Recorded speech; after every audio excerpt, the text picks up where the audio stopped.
Hey everybody, Mr. B here, and welcome to the Loft. Today we're going to do that French classic coq au vin.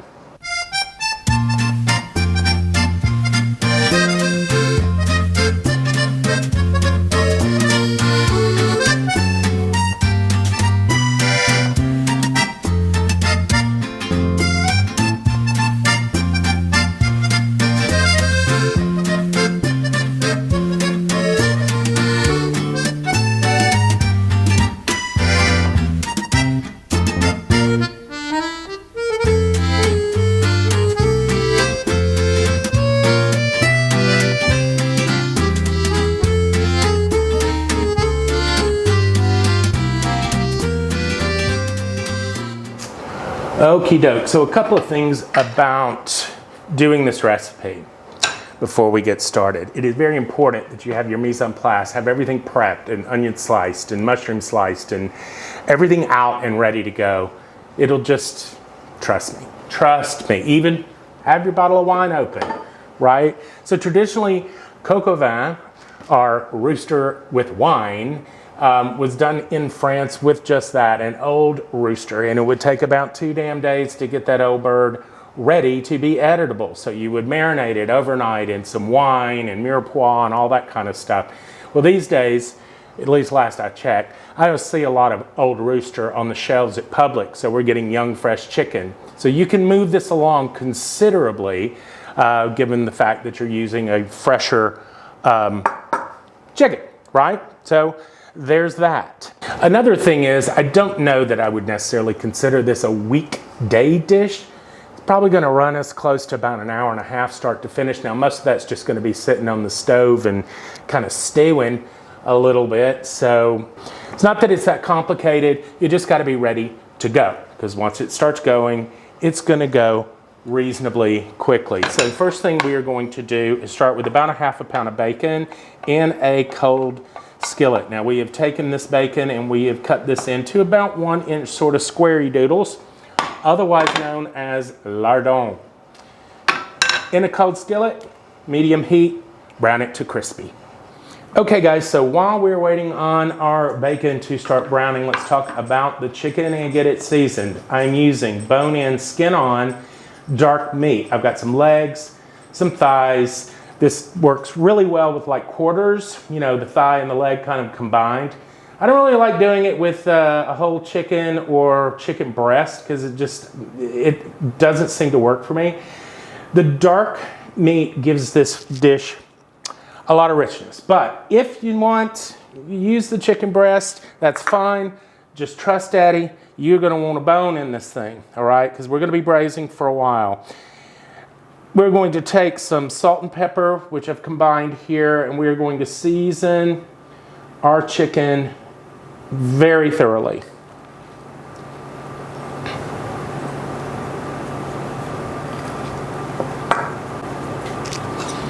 Let's give everything a flippy flip. Now, I have brought the chicken out of the refrigerator to let it kind of temper up, to get close to room temperature so that we're not throwing it in the pan cold. And I've also patted this chicken dry really well because you're going to want a crust to form. You don't want it steaming when it gets into this bacon grease. Yeah, you heard me right.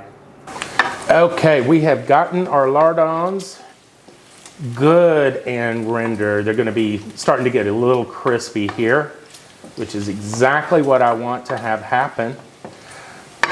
Right, so we're just going to get something slotted that's non-stick safe and get this out of here. All right, and in this bacon grease, we are going to start browning our chicken, skin side down. We're not cooking through, we are simply getting some color and helping to build a fond on the bottom of this pan to the extent possible in a non-stick situation, but we'll be okay. Don't want to overcrowd too much, but again, it's going to braise for a considerable amount of time, so I'm not going to be worried too much about it here.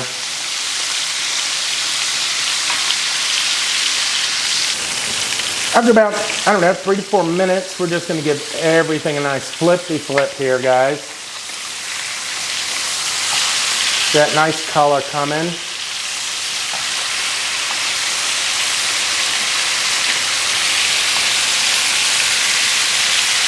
That's what you're wanting.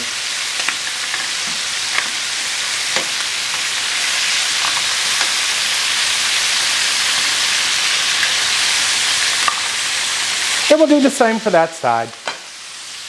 Okay, I believe we have reached sufficient color. So I am just going to pull these off, put it on my plate over here that I've got the bacon on. It'll all come back together here shortly. Assuming it's all gonna fit. Yeah, we'll be good. We'll be good. Need a runaway chicken. Runaway leg. Whoops. Now I'm going to need to pour off just a little bit of this fat, reserving about a tablespoon. And you got to always wipe your side or you will have a fire. Now to that I'm going to add half of a large onion and about a medium shallot. Rustic chop, people, because this is a braise.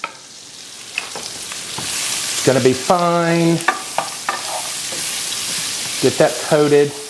And we're going to add about 8 ounces of some mushrooms. I'm using portobellos. We're going to get this to saute. Oh, at least I forget the ultra French part of this.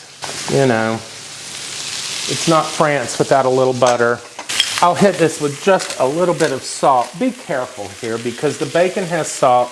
We will be adding some stock to this later.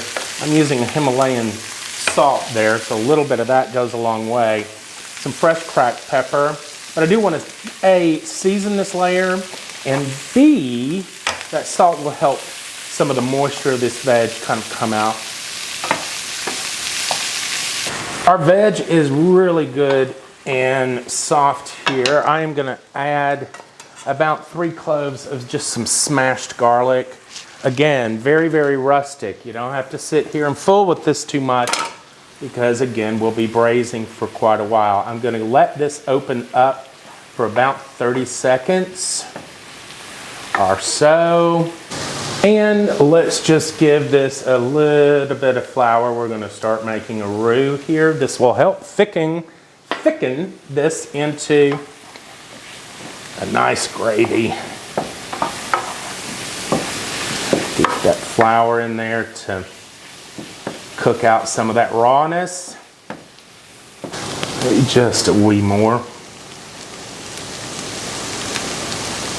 This you just kind of have to eyeball and of course get it absolutely everywhere. Absolutely. And here comes the vin. I'm using a Cabernet. Use any type of red wine, about a cup. A little more than that. About a third of this bottle. You'll drink the rest of it, right?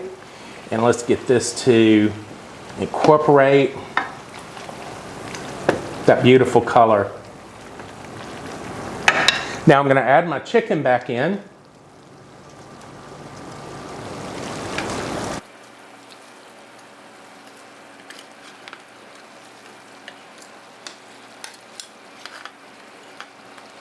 Look at that.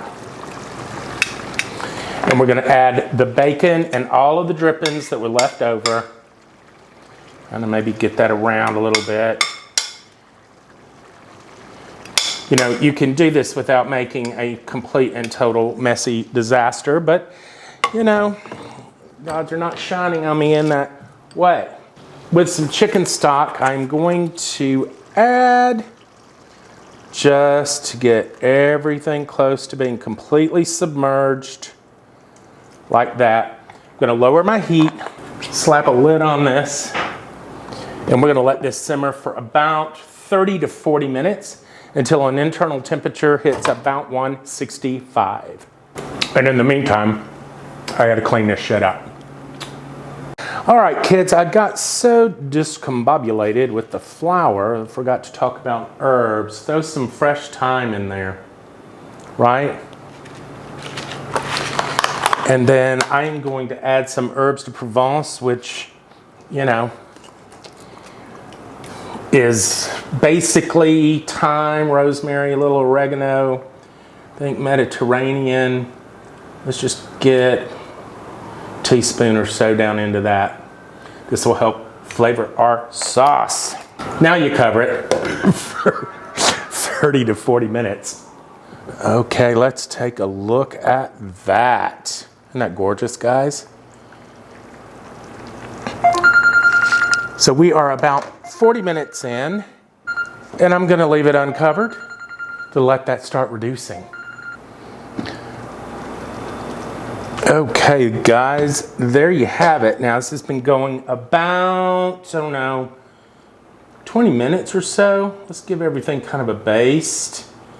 I'm gonna leave the lid off of this at this point because I'm gonna want this sauce to begin reducing pretty dramatically. Look how that's fallen off. I love it. Love it. I'll also kind of skim off maybe some of the fat that'll start to, some of the fat that has started to collect, just to get some of that off of there. And we will let that keep reducing.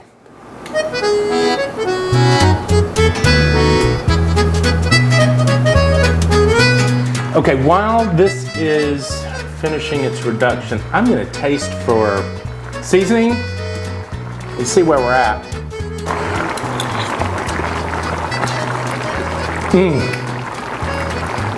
It definitely doesn't need anything else. If anything, I may have gone a little too far with the salt.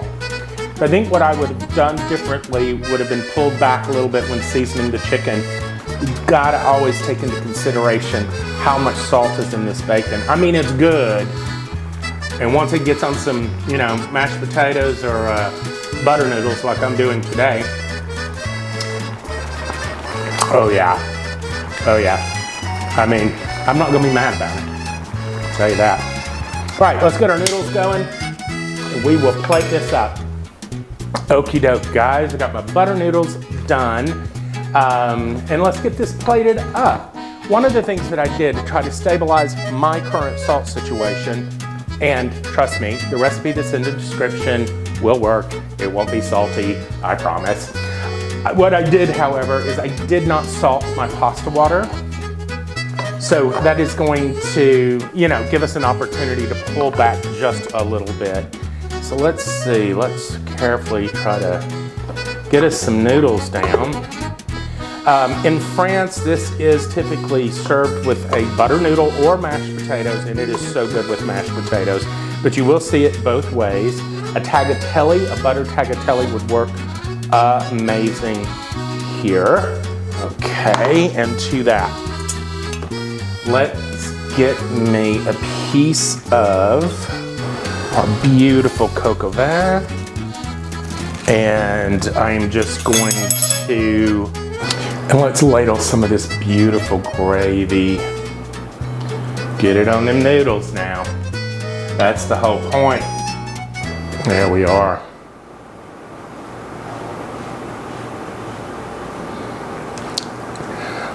Amazing. And then I'm just gonna hit it with some freshness here. All right, guys, there you have it. Coq au vin, pretty simple, pretty delicious, very rustic, absolutely delicious. Click subscribe, come along for the ride, like and share the video, and we're gonna see you next time, kids. Cheers.